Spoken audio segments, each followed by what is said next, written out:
वेतनेतर अनुदान प्रलंबित आहेत, शिक्षकांची प्राध्यापकांची भरती प्रलंबित आहेत, विद्यार्थ्यांचं फार मोठं शैक्षणिक नुकसान या निमित्ताने होतंय। शालेय शिक्षण विभागामध्ये तर अनेक आर्थिक अडचणी आहेत, अनेक आर्थिक प्रश्न त्या ठिकाणी प्रलंबित आहेत। संस्था चालकांचे वेतनेतर अनुदान मिळालेले नाही।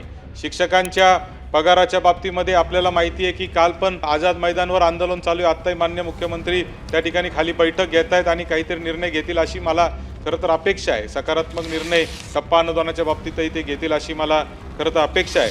परंतु आरटीचे पैसे खाजगी इंग्लिश मीडियम शाळांचे थकलेले आहेत, गोरगरिबांचे मुलं तिथे शिकतायत, परंतु त्याला पैसे शासन देऊ शकत नाहीये। वेतनेतर अनुदान प्रलंबित आहेत, शिक्षकांची प्राध्यापकांची भरती प्रलंबित आहेत। अनेक विद्यापीठं जे आहेत त्याच्यामध्ये कुठेही प्राध्यापक भरती नसल्यामुळे विद्यार्थ्यांचं फार मोठं शैक्षणिक नुकसान देखील सभापती महोदय या निमित्ताने होतंय। UGC सारख्या केंद्र शासनाच्या संस्थेने आपल्या राज्य शासनावर ताशेरे ओढून उच्च तंत्र शिक्षण मंत्रालयाला पत्र लिहिलेलं आहे। त्याची तरी दखल मला असं वाटतं की आता शासनाने खरं तर घेतली पाहिजे।